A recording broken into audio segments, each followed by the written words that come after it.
ተርፎ ከሚቀር እድሜ አትንፈገኝ የሚሉ ስጠኝ ለንስሐ ገና ነኝ እንዲሆኛ አትጥራኝ የሚሉ ማለት ነው። ፈጣሪ ብሞት ምን አደርግልሃለሁ በድንገት አትውሰደኝ መልሰኝ የሚሉ ልመናቸው ይሄ ነው። እድሜ ለንስሐ የሚለምኑ ዘመኑን ለፍስሐ እንዲሆንላቸው የሚመኙ ማለት ነው። ባልሰራሁበት በዘመኔ እኩሌታ አትውሰደኝ መዝሙር 101 ላይ ማለት ነው። ተርፎ ከሚቀር እድሜ አትንፈገኝ ትንሽ እድሜ አበድረኝ ይሉታል። ትንሽ እድሜ ስጠኝ ኃጢአታቸውን እያሰቡ ማለት በደላቸውን እያሰቡ የሚማጸኗቸው ቅዱሳንንም ይሄንን ነው የሚያስለምኑት። እባክህን እቺን ዘመን ብለው የሚለምኑላቸው ለዚህ ነው ወዳጆቻቸው ማለት ነው። የመጀመሪያው የቤታችን ታላቅ እድሜ ስንት ነው ብዬ ጠየቅኩት አለች። እሷ የመጨረሻ አለች። 10 ናቸው። የኔ እድሜ ስንት ነው አርፈሽ ቁጭ በይ አለኝ አለች። ለምን እኔ ያንቺን እድሜ ሳሰላ የኔ እድሜ ነው ትዝ የሚለኝ ስለዚህ ረፊ አለኝ አለች። ሰው ለምን ይፈራል? ሰው እየተቀነሰብን ነው ማለት ነው። እቺ ምድር እየተሰናበተራት ነው ማለት ነው። የቀረን ወደ ኋላ ነው የሚቆጥረው ማለት ነው። 40 ዓመት የሚኖር ሰው ወደሚቀጥለው ዘመን ሲሸጋገር ስንት ቀርቶታል ማለት ነው? 39 38 አይደል ያለው ያለ ነው የሚሄደው ማለት እየቀነሰ ነው የሚሄደው። ለሁላችንም ነው። እዚህ ምድር ላይ እንግዶች ነን። እንግዳ ደግሞ በዋለበት ቦታ ማደር አይችልም። እንግዳ ነው። ቢያድር እንኳን አይሰነብትም። እንግዳ ነው። ቢሰነብትም አይከርምም። እንግዳ ነው። ቢከርምም አይኖርም። እንግዳ እስከሆነ ድረስ በፍርሃት ኑሩ የሚለን እሱን ነው። መቼ እንደምትጠሩ አታውቁም። ዝም ብላችሁ ስራችሁን ስሩ። ስራችሁን ስሩ ከአገልግሎቱ ጀምሮ በክርስትናችን የምናደርገው መንፈሳዊ ህይወት ማለት ነው። እስከ መጨረሻው የክርስቶስን ቅዱስ ሥጋ ክቡር ደም እስከ መቀበል። ሰዓት በጣም ረፍዶ አንድ መዝሙር ብቻ ብሎ የደብሩን አስተዳዳሪ አስፈቀደ። ፕሮግራም ይመሩት አባታችን አንድ መዝሙር ብቻ ነው። እሺ አንድ ከሆነ ፈቅዳለሁ። እዛ ማይኩን ተቀበለና ገና እንዘምራለን አለ ማለት ነው። እንዲሽ ነችና አሉሳቸው። ስንት ነው የተፈቀደለት? አዎ እንዲህ የሚያስባለው ነው ይወላ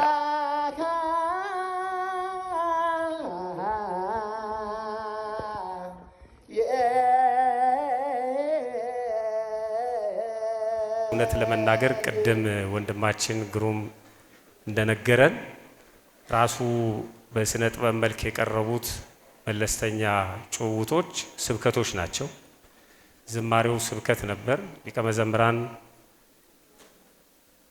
ቴዎድሮስ ዮሴፍ ሁላችንንም እያነባን ስንዘምር ነበር፣ አብረን ሲያስለቅሰን ነበር። እኔ እውነት ለመናገር የዛሬ 20 ምናምን ዓመት ነው እንደዚህ ሙሉ መርሃ ግብር አዳራሽ ውስጥ ቁጭ ብለን ከገባንበት ሰዓት ጀምሮ እስከሚፈጸም ድረስ ስንዘምር ስንማር እና ጸሎት ስናደርግ የቆየ ነው። በሰንበት ትምህርት ቤት ህይወት ማለት ነው። ትልልቅ መርሃ ግብሮች ላይ እኔም ሊቀ መዘምራንም እንገኝና ያን መርሃ ግብር ተካፍለን የራሳችንን ካቀረብን በኋላ ሌላ መርሃ ግብር ስላለ ወደዛ እንሮጥ ነበር። አሁን ግን ክፍለ ሀገር ስለሆነ ያለ ነው የትም ስለማንሄድ ቁጭ ብለን መርሃ ግብሩን ስንከታተል ነበር። እኔ ውስጤ በጣም ተደስቷል። በስነ ግጥሙ ላይም የት ነው ይሄንን ሁኔታ የተላለፍ ነው? እንዲህ ቁጭ ብሎ መማር ቁጭ ብሎ መዘመር መቼ ነው ያቋረጥነው የሚለው ወደ ራሴ ህይወት መጥቻለሁና በመቆየታችን አትራፊዎች ነን። እውነት ለመናገር ስለ ብድር ማውራት ፈልጌ ነው ወይም መናገር ፈልጌ ነው። የኪነ ጥበብ አዘል መርሃ ግብር ስለሆነ ጥቅስ ጠቅሶ ማስተማር በጣም ከባድ ነው። ግን ብድርን በተመለከተ ትንሽ ነገር መናገር ፈለኩ። በብድር የተለያዩ ብሂሎች አሉ። ብድር ጦር አይደለም አይደል? ዘለ ምን በልበት እና ወይ አበዳሪ ወይ ተበዳሪ። አዎ ብድር ሁላችንንም የሚነካ ሁኔታ ነው። ሁላችንም ተበዳሪዎች ነን። ግን ስለ አንድ ብድር ስለ አንድ አበዳሪና ስለኛ ተበዳሪነት ብቻ መናገር ስለፈለኩ ነው። ሁላችንም ተበዳሪዎች ነን ማለት የእድሜ ተበዳሪዎች ነን። እድሜ ከሚሰጠው ከእግዚአብሔር እድሜ ተበድረን ነው እዚህ ያለ ነው አሁን ማለት ነው። አሁንም ለመበደር እየጓጓን ነው አይደል? መሸጋገሪያው ላይ ነው ያለነው፣ ድልድይ ላይ ነው ያለነው። በነገራችን ላይ ድልድይ ላይ መቆም አይፈቀድም። ድልድይ ላይ በፍጥነት ማለፍ ነው፣ ግር ብሎ ማለፍም አይቻልም። በጣም ስጋት አለ። በትራንስፖርት ህግም ድልድዮች በጣም ይጠበቃሉ። ዛሬ አሁን 13ኛ ወር ላይ ነው ያለነው። ጳጉሜ ስንት ነው? 2 ነው። ወደዛ ወደምናስበው ዓመት ለመሸጋገር ስንት ቀን ይቀረናል? በጣም ያስፈራል። አስባችሁታል? ድልድይ ላይ እንደቆማችሁ ከባድ ነው በጣም መሸጋገሪያው ላይ ነው። ቤተክርስቲያን በዚህ ቀን ዕለተ ምጽአትን በስፋት የምታስበውም ለዚህ ነው። መሸጋገሪያ ስለሆነ ማለት ነው። የዕለተ ምጽአትን ነገር አልነግራችሁም ለእናንተ። ምጽአቱ ነገረ ምጽአቱ ይታሰባል በዚህ ወቅት ማለት ነው። የእድሜ ብድር ከእግዚአብሔር የምንቀበለው የእድሜ ብድር በተለይ በዚህ በሉቃስ ወንጌል ምዕራፍ 13 ላይ ተጽፎ እንደምናነበው ጥቂት ጊዜ ተዋት። 3 ዓመት የተጠበቀችው በለስ በወይን እርሻ መካከል የተተከለችው ጠባቂዋ ፍሬ ሲፈልግባት የነበረ ተካዩዋ ፍሬ ሲፈልግባት የነበረ ጠባቂዋ የተማጸነላት ሁላችሁም ስለምታውቁት ወደዛ አልሄድም። ኢትዮጵያውያን ስለ እድሜ የተለያየ የሚናገሯቸው ስነ ቃሎች አሉ ወይም ብሂሎች አሉ። ለምሳሌ ተርፎ ከሚቀር እድሜ አትንፈገኝ ይላሉ። ተርፎ ከሚቀር እድሜ ማለታቸው ምንም አታረግበትም አንተ ነው። ከኔ እድሜ ቢወሰር ለእግዚአብሔር ምኑም አይደለም፣ የጊዜ ባለቤት ስለሆነ ለሌላ ሰው የማይሰጠውም የኔ እድሜ። ተርፎ ከሚቀረው እድሜ አትንፈገኝ፣ እድሜ አበድረኝ ይላሉ።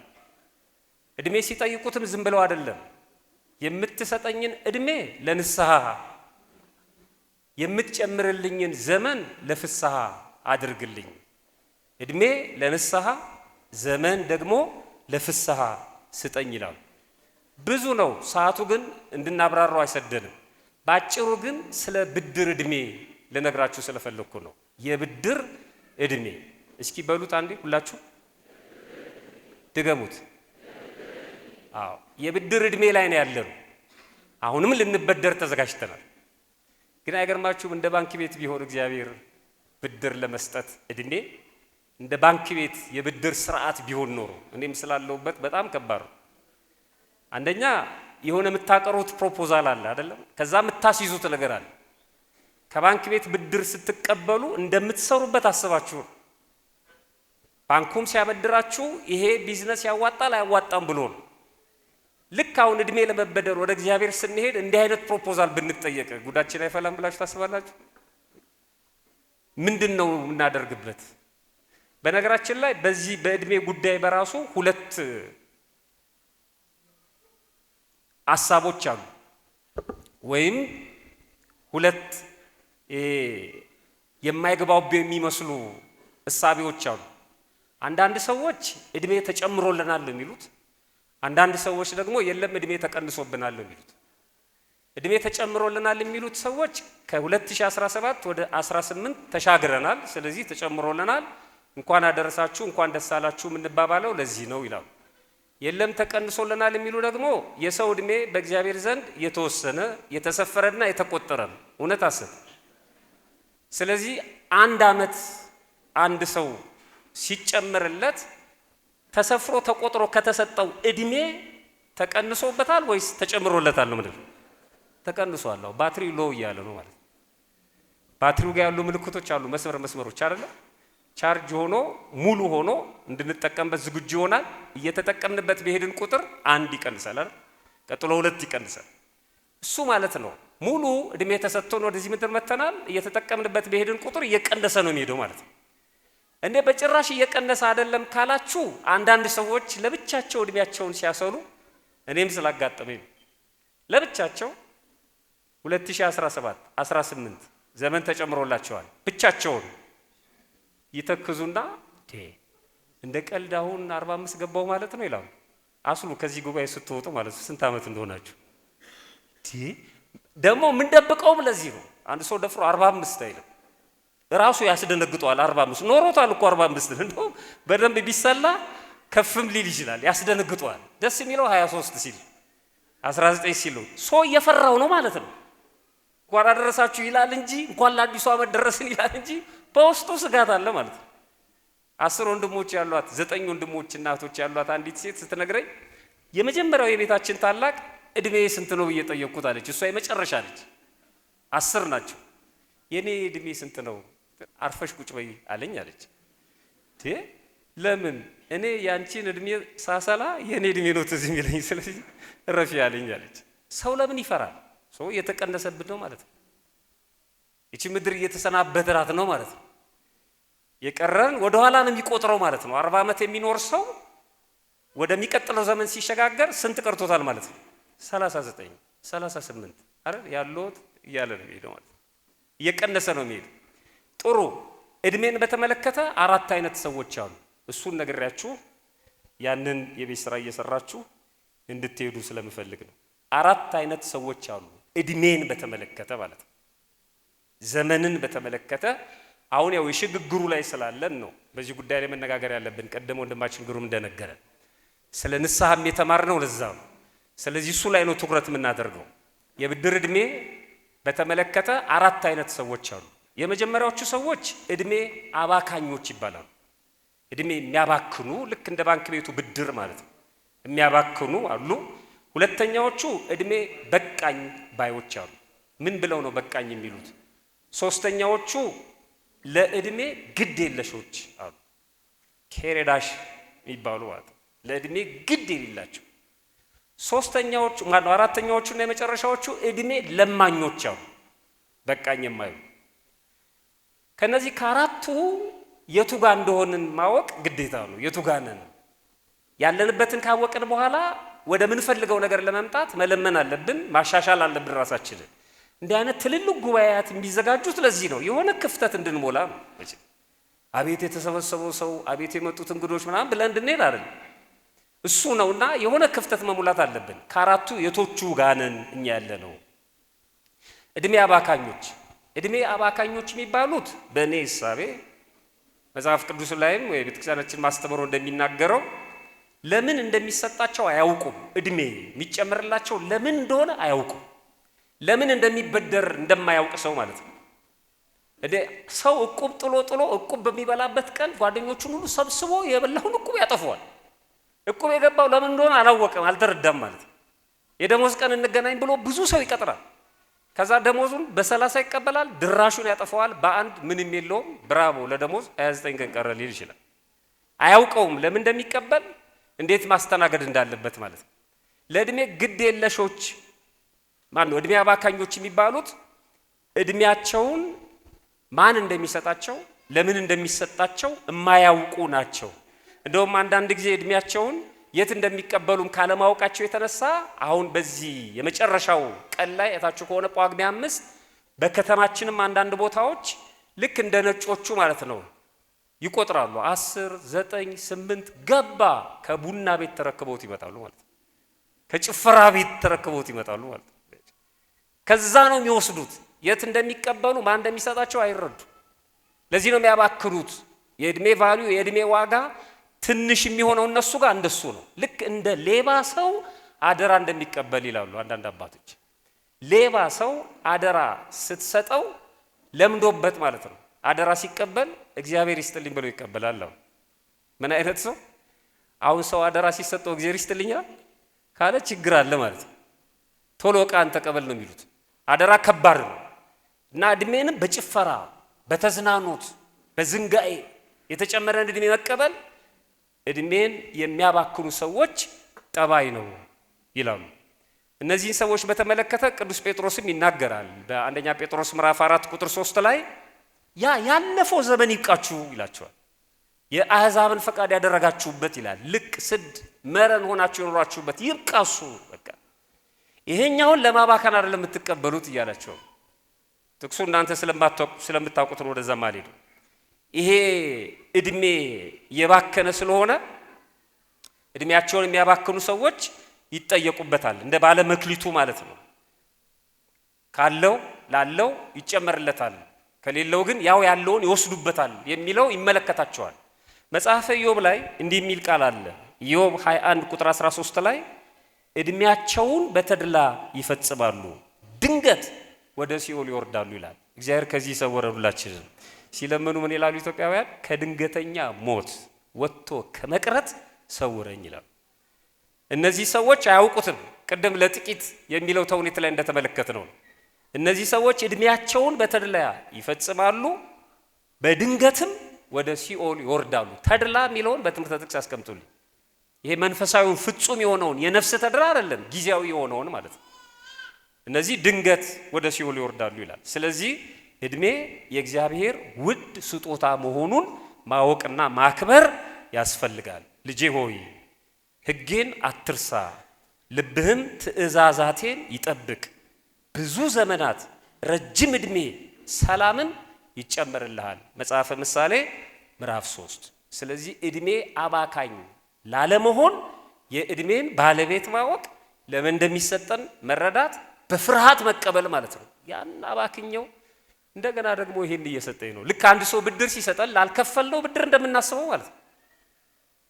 በፍርሃት ነው። ለዚህ ነው አይደለ በአመቱ የመጀመሪያ ቀን ሁላችንም ቤተክርስቲያን ተሰብስበን አዋጅ ታውጆ እግዚአብሔርን አመስግነን ምንለያየው በቤተክርስቲያን ስርዓት ማለት ነው። ለእናንተ የሚነገር አይደለም።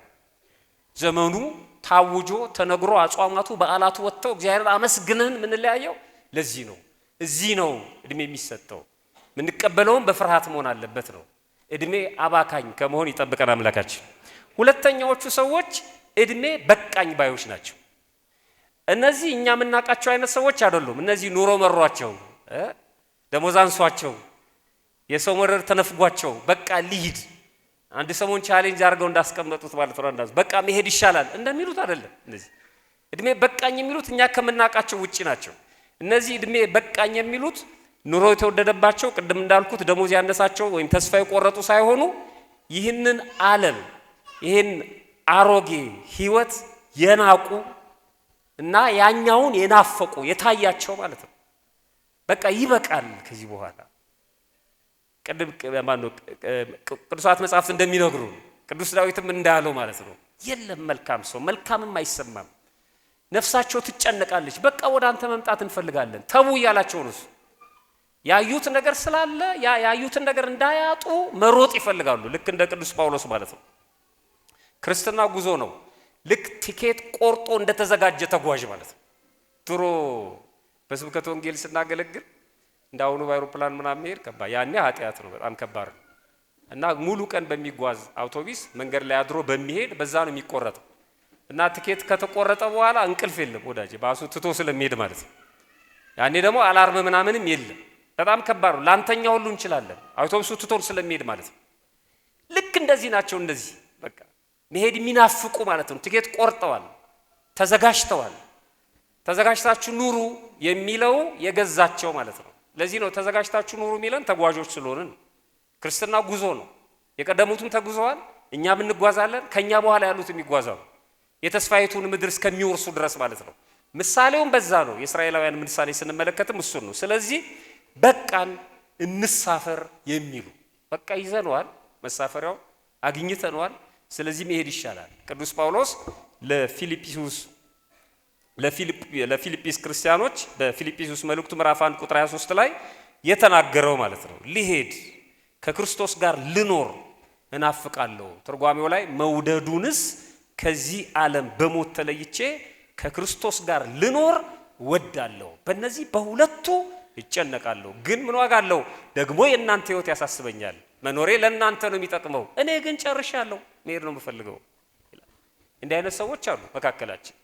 በቃ ነፍሳቸውን በገዛ ፍቃዳቸው ፈቃዳቸው መለየት ስለማይችሉ ይኖራሉ እንጂ በቃ የታከታቸው ማለት ነው። ቅድም እንዳልኩት በተቃራኒው አይደለም፣ የመረራቸው ሳይሆን ያኛውን ዓለም የናፈቁ ግን የእግዚአብሔርን ፈቃድ የሚጠብቁ መቼ ነው የኛ ድርሻ የኛ ተራ መቼ ነው ብለው የሚናፍቁ ሰዎች አሉ።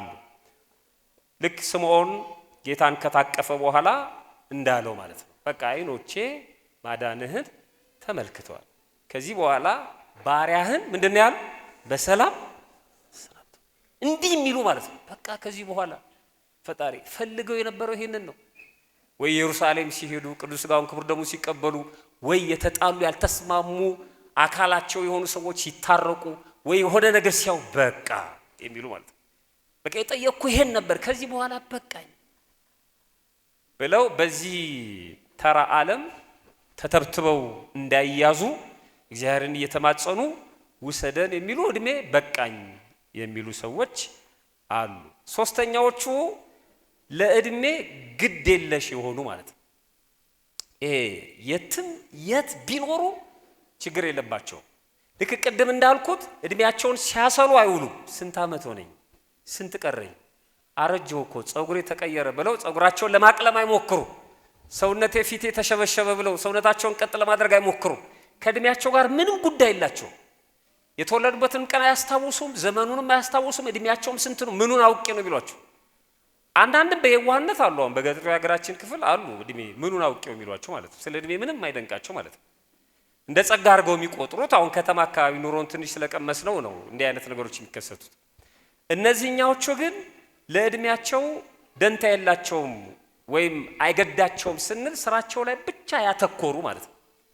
በዚህ ዘመን ይኑር አይኑር አላቅም። ቀደም ሲል ግን ደሞዝ ይውጣ አይውጣ የማያውቅ ሰራተኛ አለ ይባል ነበር። አላቅም ድሮ ፔሮል ላይ የተፈረመ በሚወሰድበት ተጎትቶ ደሞዝ ውሰድ የሚባል ስራው ላይ ብቻ። ምን አይነት እድል ነው! አሁን የቤት አከራዩም አያስተኛም ወዳጅ ደርሷል ነው የሚለው እያንኳኳ ነው። አሁን ብዙ ውጋት ስላለ ሳትወድ በግድ ደሞዝን ታስታውሰዋለህ። ማያስታውሱ አሉ ስራቸውን ብቻ አተኩረው የሚሰሩ ማለት ነው። በክርስትና ህይወትም እንደዚህ ነው። የታዘዙትን ብቻ የሚያደርጉ፣ የቀሙትን የሚመልሱ፣ የበደሉትን የሚክሱ፣ ንስሐ የሚገቡ፣ ስጋው ደሙ የሚቀበሉት፣ ግንኙነታቸው መንፈሳዊ ከነፍስ ጋር ብቻ የሆነ ከዛኛው ዓለም ጋር ብቻ የሆነ ስለዚህ ደንታ የሌላቸው ማለት ነው። እና ስንት ዓመት ነው የምኖረው በተፈለገው ጊዜ ብንሞትም ብንኖርም የሚሉ ማለት ነው አይደል? ብንኖርም የክርስቶስ ነን፣ በዚህ ዓለም ላይ ብንሞትም የማንን የክርስቶስ ነን። አይሞቃቸውም፣ አይወርዳቸውም። ሁሌ ከእግዚአብሔር ጋር ናቸው። ያንን ነው የሚቀጥሉት። ገና እንዘምራለን የሚለው መዝሙር እሱ ነው። እዚህ ብቻ አይደለም፣ ገና እንዘምራለን። አንድ አውደ ምሕረት ላይ ክፍለ ሀገር ሄደን ዘማሪው እንደዚህ ሰዓት በጣም ረፍዶ አንድ መዝሙር ብቻ ብሎ የደብሩን አስተዳዳሪ አስፈቀዱ። ፕሮግራም ይመሩት አባታችን አንድ መዝሙር ብቻ፣ እሺ አንድ ከሆነ ፈቅዳለሁ።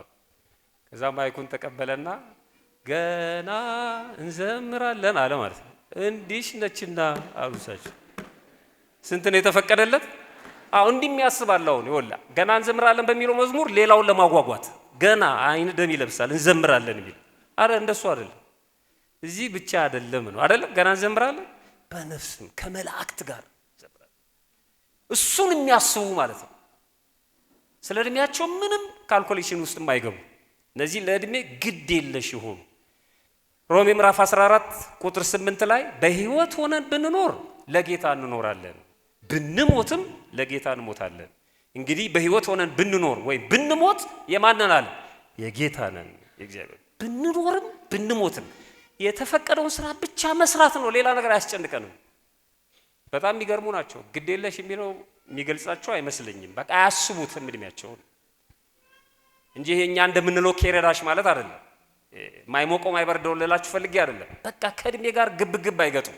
እነሱ በተሰጣቸው ጊዜ ሰርተው ማለፍ ነው የሚፈልጉት። ለምሳሌ ቅዱስ አብራኮስ የሚባል መጽሐፈ ስንክሳር ምዕራፍ 13 ላይ ማን ነው? መጽሐፈ ስንክሳር ታኅሳስ 13 ቤታችሁ ስትገቡ አንብቡት። የታኅሳስ 13 ስንክሳር አብራኮስ ይባላል። በ20 ዓመቱ ነው የመነኮሰው። በተጋድሎ ጽኑ ነበር እና ሰይጣን አብዝቶ ይቀናበት ነበር ይላል። በ20 ዓመቱ መንኩሶ በተጋድሎ እየጸና በብዙ ጻማ ራሱን እየጠበቀ ሲኖር ሰይጣን አብዝቶ ይቀናበት ነበር እና አንድ ቀን ሊያዘናጋው አስቦ ምንድነው እንደዚህ መጣደፍ አለው ይላል። እንደ ቅድሙ ምንድነው እንደዚህ መቸኮል? ገና እኮ 50 ዓመት ነው የምትኖረው አንተ በዚህ ምድር ላይ አለው። 50 ዓመት ለምንድነው እድሜያችን የማይነገረው በሚለው መሰረት አሁን ቢነገረን 50 ዓመት ማለት ነው። በጣም የሚገርም 50 ዓመት ትኖራለህ አለው። ከዛ አባ አብራኮስ ምን አለ? አሳዘንከኝ ያለው 50 ዓመት እኔ እኮ 100 ዓመት ምኖር መስሎኝ ነበር። አሁንማ ምን ተረፍኩኝ ብሎ ፊት ይሰራ ከነበረው አብዝቶ መስራት ጀመረ ይላል። ትቶት ሄደ ሰይጣን። ከዚህ ጋርማ ጊዜ መጨረስ ያስፈልግም ብሎ ማለት እና እንደዚህ አይነት ሰዎች አሉ። እና መጨረሻ ላይ በ70 ዓመቱ ማነው 70 ዓመት ተጋድሎ በ90 ዓመቱ አረፈ ይላል። በረከቱ በሁላችን ላይ ድሮ ይሉ። በቃ ስራቸውን ብቻ የሚሰሩ ማለት ነው። ለእድሜ ግድ የለሾች። አንደኛ ጴጥሮስ ምዕራፍ 1 ቁጥር 17 ላይ በእንግድነታችሁ ዘመን በፍርሃት ኑሩ ይላል። እኛ ምን ጠቅሶ ለሌሎች ሰዎች ነው ለማሳቀቅ ማለት ነው። ለሁላችንም ነው። እዚህ ምድር ላይ እንግዶች ነን። እንግዳ ደግሞ በዋለበት ቦታ ማደር አይችልም። እንግዳ ነዋ። ቢያድር እንኳን አይሰነብትም። እንግዳ ነው። ቢሰነብትም አይከርምም። እንግዳ ነው። ቢከርምም አይኖርም። እንግዳ እስከሆነ ድረስ በፍርሃት ኑሩ የሚለን እሱን ነው። መቼ እንደምትጠሩ አታውቁም። ዝም ብላችሁ ስራችሁን ስሩ። ስራችሁን ስሩ። ከአገልግሎቱ ጀምሮ በክርስትናችን የምናደርገው መንፈሳዊ ህይወት ማለት ነው።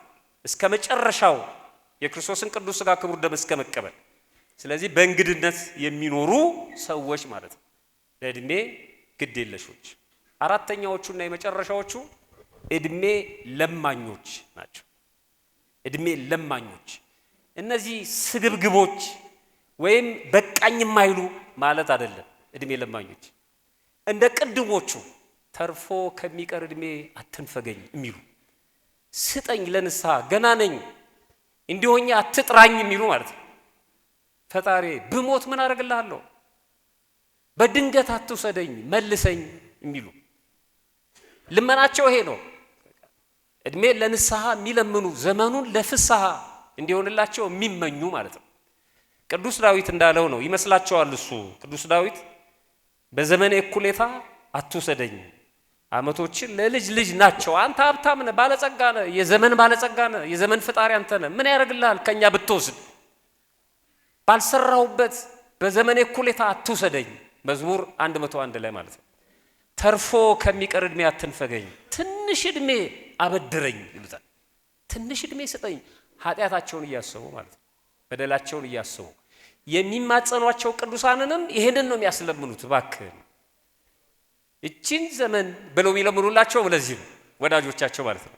እቺን ዘመን ልክ እንደ ሕዝቅያስ ትሞታለህ ተብሎ ከተነገረው በኋላ በትንቢተ ኢሳይያስ ምዕራፍ 38 ላይ እንደምናነበው ከወጣበት አልጋ አትወርድም ትሞታለህ ቤትን አሰናዳ ብሎ ነብዩ ከነገረው በኋላ ፊቱን ወደ ግድግዳው መለሰና ይላል መነሳት ስለማይችል ኢሳይያስ ምዕራፍ 38 ቁጥር 2 ላይ ሕዝቅያስም ፊቱን ወደ ግድግዳው መልሶ እንዲህ ሲል ወደ እግዚአብሔር ጸለየ።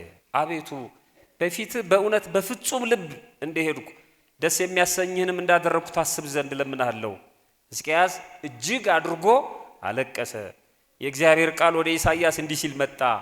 ሕዝቅያስን እንዲህ በለው የአባትህን የዳዊት አምላክ የአባትህ የዳዊት አምላክ እግዚአብሔር እንዲህ ይላል ጸሎትን ሰምቻለሁ እንባህንም አይቻለሁ በእድሜህ ላይ 15 ዓመት ምን አድርጌልሃለሁ ጨምሬልሃለሁ። አለቀሳ በቃ እንዴት እንዲያርገ ተወስደኛለህ ቸክ ብለው የሚለምኑ ማለት ነው። እድሜ ለንስሐ የሚለምኑ ገና ነኝ የሚሉ ማለት ነው። እነዚህ አራት አይነት ሰዎች አሉ። በመጨረሻም የመጨረሻ ጥቅስ ማድረገው መጽሐፈ መክብብ ምዕራፍ 6 ቁጥር 3 ነው። ሰው ይላል ጠቢቡ ሰው 100 ልጆች ቢወልድ ይላል። 100 ልጅ ማለት የፈለገውን ለማለት ነው። ፍጹም የልቡ ፈቃድ ቢሞላለት በልጅ ቢንበሸበሽ ማለት ነው። 100 ጊዜ ብጣላኝ እንደምንለው 100 ልጆች ቢወልድ ዘመኑም እጅግ ዘመንም ይላል ብዙ ዘመን እጅግ ዘመን በህይወት ቢኖር እድሜውም እጅግ ዓመት ቢሆን ነፍሱ ወይም ነፍሱ ግን መልካምን ባትጠግብ በዚህ ዓለም ማቴሪያል በዘመንም በምንም ቢንበሸበሽ ነፍሱ መልካምን ነገር ባትጠግብ ነፍሱ ባትተርፍ ነፍሱ ባትድን መቃብርም ባያገኝ ማለት ማረፊያ ማለት ነው። አሁን መቃብር በገንዘብም ይገኛል ችግር የለም። መቃብር ማለት ማረፊያ እንደውም ጥሩ ስም ሰጥተውታል። መቃብር ቦታ ምንድነው? የምን ማረፊያም ጊዜያዊ ማረፊያም የዘለቄታ ማረፊያ ምናምን ብለውታል። የውበትና ምናምን ሰራተኞች ማለት ነው። ማረፊያ ቅድም እንደተባለው የዘላለም ማረፊያ ነፍሱ ባታርፍ ማለት ወደ ሲኦል ብትገባ ወደ ገሃነም ብትገባ ማለት ነው። ገነት ወይም መንግስተ ሰማያትን ባታገኝ ማለት ነው። ነፍሱ መቃብር ብታጣ መልካምን ባትጠግብ መቃብርንም ባያገኝ እኔ ስለ እርሱ ከእርሱ ይልቅ ጭንጋፍ ይሻላል አልኩኝ ይላል። ጭንጋፍ ማለት ያልተወለደ ጽንስ ማለት ነው። ሰው በዚህ ዓለም ላይ በተድላ ደስታ ኖሮ ማለት ነው የፈለገውን ገዝቶ ነርቶ ስጋው ወፍሮ ፊቱ ቀልቶ ወልዶ ከብዶ ሁሉን አድርጎ ግን ነፍሱ ብትቀጭጭ ነፍሱ ማረፊያ ባታገኝ ምን ይጠቅመዋል? ከዘመን ወደ ዘመን ብንሻገር ዘመኑ የፍስሐም ቢሆን በራሱ ማለት ብንበላ ብንጠጣ ነፍሳችን ከቀጨጨች ከኮሰመነች ምን ጥቅም አለው? ከአራቱ የትኞቹ ነን? እድሜ አባካኞች፣ እድሜ በቃኝ ባዮች፣ ለእድሜ ግድ የለሾች እና እድሜ ለማኞች። የብድር እድሜ ውስጥ ነው ያለ ነው። ፈጣሪያችን በቸርነቱ ሰምቶ ከመጥፋት ያድነን። ይቆየን።